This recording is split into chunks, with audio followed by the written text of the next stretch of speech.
রব্বিরহামহুমা কামা রব্বায়ানি সগীরা। হে আমাদের রব, তাদের দুজনের প্রতি রহমত প্রদর্শন করুন যেভাবে তারা শৈশবে আমাকে লালন পালন করেছেন। বাবা মা যে পরম স্নেহ মমতা দিয়ে একজন সন্তানকে লালন পালন করেন, সৃষ্টি জগতের কোনো কিছুর সাথেই তার তুলনা হয় না। এই মমতায় কোনো স্বার্থ নেই, নেই কোনো শর্ত।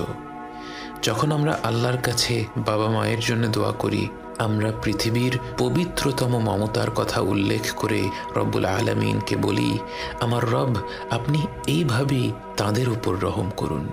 বাবা মায়ের জন্য এই দোয়াটি পবিত্র কোরআনের মাধ্যমে আল্লাহই আমাদের শিখিয়েছেন। অথচ আমরা যদি শুধু বলতাম রব্বিরহামহুমা, এটাও একটা সম্পূর্ণ দোয়া। এর অর্থ, হে রব, আপনি তাদের দুজনের উপর রহম করুন।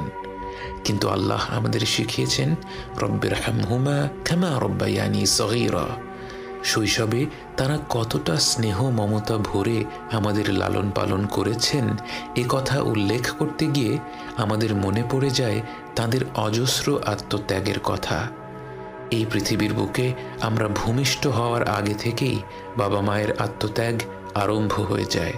রাত পেরাতে গর্ভবতী মায়ের ঘুম ভেঙে যায়, যখন তখন প্রচণ্ড ক্ষুধা পায়, শরীর খারাপ হয়, বমি হয়।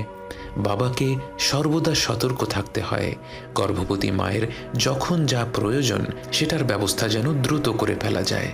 জন্মের পর থেকে বাবা মায়ের সময়সূচি বাচ্চাকে ঘিরেই গড়ে ওঠে।